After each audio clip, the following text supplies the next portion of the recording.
We have to remove the 8 HP through all the bolts in the bell housing. And of course, we have to disassemble the front drive shaft. In part one, we realized that I royally messed up my F25 X3 with an N55 engine. In fact, specifically, the N55 blew up from over-revving. It literally seized. So after ripping it out, we now go into part two of this build, which is putting the new replacement engine in, doing all the preventative maintenance, including seals, gaskets, and the walnut blasting that we all know and love, and putting that engine and drivetrain back in and getting this thing to a first start. Now, first start is just as important as everything, all the other first starts that I've done for all the engine swaps that I've done in the past. So this is just as important. Will it start? I don't know. We'll see. Will we figure out what happened to that N55 in this series? I don't know. Will we figure it out in episode 2? I'm not sure. Maybe episode 3. We might. But for now, let's see if we can get this thing driving again. Stay tuned. Well, this is interesting. So I can't remove this transmission because I can't get access to all the torque converter bolts. You get access through them underneath the oil pan right here. You can see that hole right there in the oil pan. That gives you access to all the torque converter bolts. In fact, you could probably see one. It's kind of lingering in there, hiding away. The problem I have is the engine is seized, so I can't turn the crankshaft in order to get access to all the torque converter bolts. So now the transmission won't come out. Now I have to get to the root cause of this problem and basically take this engine apart to get that crank to spin so that I can do that. So yeah, that's a pretty big issue right now that I'm dealing with, and that's going to take a lot more time than I thought. But hey, this engine's going to be trash anyway, so what does it matter? All right, so what I've done was I've figured out that by looking at this engine that I've got six torque converter bolts. 6 divided by 360 is 60 degrees per. And I've got one off already. There's one red mark right here, and that's denoted with this yellow mark. So what I did was I made 6 locations on the front flywheel to identify where I need to turn it. And then when I get the next one matched up to that red mark, that way I know I'm pretty close to being in the location for the next torque converter bolt. And the reason I did that is because it's really, really hard to turn this motor. And I need to have the motor down on the wood when I turn it with a really long torque arm. So it's gonna be a lot of up and down if I'm continually guessing, and this minimizes the guesswork. So let's do a quick time lapse and see how long this actually takes me now that I've done this prep work.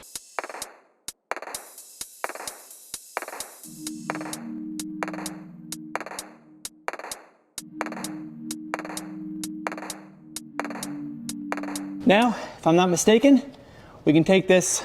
I have this one bolt holding things in on the transmission side. And now we should be able to start taking this thing out by just pulling it off. Now, mind you, I also did remove 4 of the Torx drive shaft screws that connect the front drive shaft to the front differentials. That way I can separate the transmission with the transfer case and the front drive shaft all together. I can always reassemble later, but right now I know that this thing is relatively unencumbered and I should be able to pull it out with the torque converter attached. Not seeing any daylight yet, hoping that I will soon. Yeah, I can see daylight now. Maybe I shouldn't put this on a roller.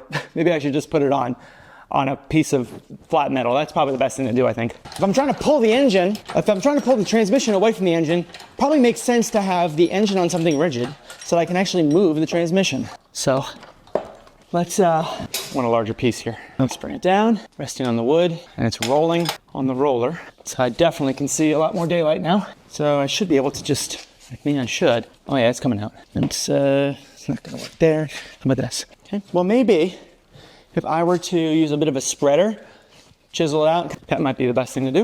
And when you do this, you really do want like 2 of them at the same time.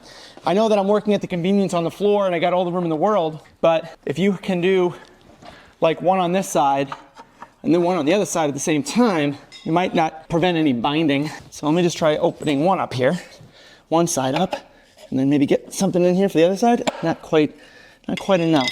Now, is there anything in from the side holding it back? There is! I'm missing a whole bolt here.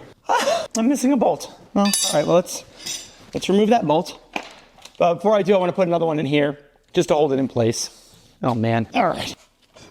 There it is. Wow, that was surprisingly easy once you actually just take off these bolts. So now the transmission is rolling away nice and easy on its own, and I don't care about this engine no more. Now, these jobs can be very quickly overwhelming in that parts and tools and fluids are all just everywhere. And so you need to really just, every once in a while, just stop and take stock of what you're doing, what you have, and just clean up. Organize all your tools, organize all your hardware that you have, put them in little bins, and make sure that all your parts are nice and clean and aligned and ready to go, staged for the reinstallation. That gets your mind in a really good spot, and that allows you to productively reassemble everything without forgetting a thing. It's very, very important that you do that.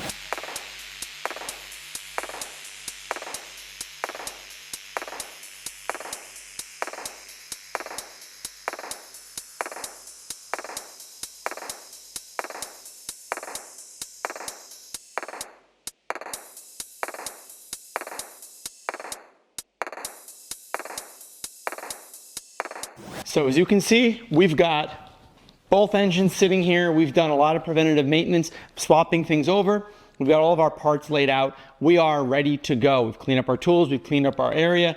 And now I've got the new engine on the lift here. And we're going to be taking that oil pan off. We're going to be doing some preventative maintenance on the oil pan. We're going to be replacing the valve cover. We're making sure that we mark all of those injectors because we're going to need to reprogram them when we get the new N55 installed. And yeah, so we got to start working on some preventative maintenance. Let's get right into it.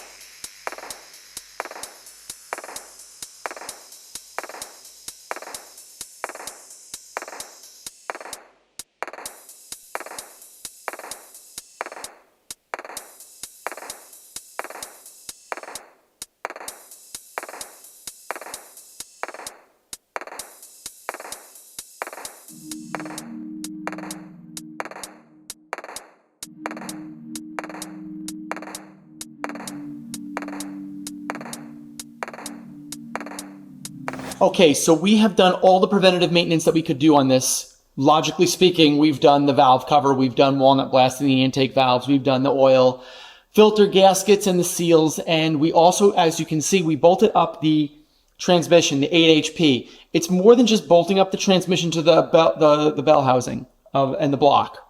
It's more than that. Actually, you have to re-bolt on the torque converter to the flywheel of the engine. In order to do that, you have to make sure you rotate it 60 degrees every time in order to get that other 17 millimeter bolt in there. You have to do that 6 times. And now you've fully connected the 8 HP to the block. So now that we've done all that, we've figured out all of our harnessing. We've identified all the places that the harnesses need to hook up, not only to the engine, the intake manifold, but also the transmission. Everything's hooked up on the transmission side. We are ready to now install the front subframe. And we are going to be taking the engine and putting it in from above and getting that done in that respect. It's just going to be a little bit easier that way if we do it there.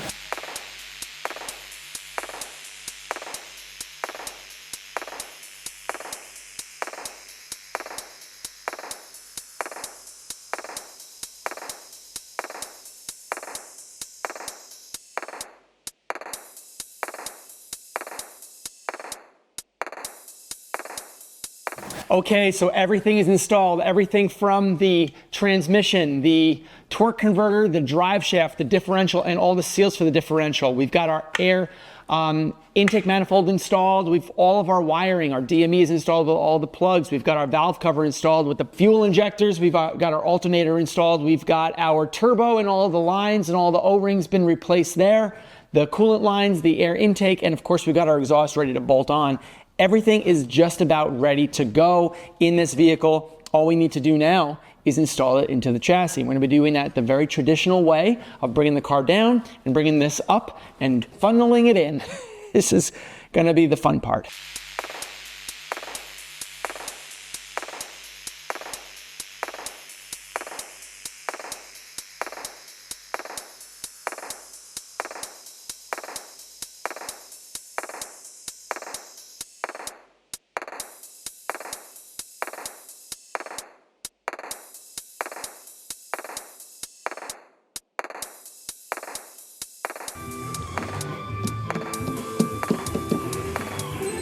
I was so close, but I do need to remove one more cowling from the back, and I think I'll be able to get the front side of this oil pan in front of the radiator core support, and I think the whole thing will just drop down really nice. So I'm really close, just got one more thing to do. I think I'm gonna do it while the engine is sitting here hanging. It's very free, so there's no encumbrances, and it really shouldn't be that big of a deal to take this thing off. It's just the cowling. Okay, the cowling is removed, and you can see I got all this extra space now for activities, and I'm going to be able to much more easily lower the engine down. Got to be really, really careful about hitting anything on the edge of this windshield, because it will spider and crack that windshield if you're not careful, especially this as it's coming down on the windshield. Be really careful.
So now, in the biz, we call this the moment of truth, where we do our first start. But before I do the first start, what I need to do is I need to program the 6 injectors, because remember, we have a different engine in here, so we need to we already have new injectors from the engine that we put in, so the injector values for flow rate are different. So we need to program them first, and then I think all we need to do is just press the pedal and start the car. It says that the battery is low, so we're gonna need to probably jump start the battery, and then we're gonna be in good shape. So let's do that now, and then we'll press that button and see what happens. All right, here we go. Moment of truth. Yes! Oh, just died. Why does that always happen? Let's try it again. Well, it runs. That's a good thing. But why is it dying? Maybe it's just not getting enough fuel, or it's not getting fuel at all. Well, it's idling now. It's learning. So I know I have codes. I see that the check engine light is on. That's okay. This is great news now. A couple starts, it's kind of learning a little bit. We're good. We're good. This is great. Excellent. So let me turn it off and see what's going on under the hood. Well, it's been a little bit of a while, and as you can see here, I'm driving in it, and it's working really well. I had a couple of kinks to iron out. There were wiring differences between the early model N55 and the late model N55, and that broke in 2012. And one of the things was the oil condition sensor is a completely different sensor. It's tied to the BSD, which is a communication line between the alternator, the oil level sensor, and the cooling pump. If any one of those three is not wired correctly or is the wrong thing, it'll go into fail-safe mode. So I did have to rewire the cooling pump. I did have to rewire the oil condition sensor. And what else did I have to do? The tank valve ventilation solenoid needed to be rewired. And the big one was the fuel pump differences. Don't ignore the fuel pump differences, or you're gonna get fuel trim faults, and it's going to put the engine in fail-safe mode. You need to replace the newer Bosch unit with the older Continental style. It's a higher flow, and it provides the flow that's required by the DME. And the reason I didn't just swap the DME and all that with the engine and everything was because this was an N55 with the M Sport package, so it had that whole tune on it. And also the CAS system and all that stuff in the bin and was flashed. I'm not dealing with all that. I'd rather do the mechanical updates to the engine to revert it back to the older N55 style. So guys, that's about it. Thank you so much for watching. Really appreciate it. And if there's anything you have, let me know. Any projects you have, I'm all for it, and I'm open ears and open eyes. Thanks guys for watching, and we'll talk to you soon. Later.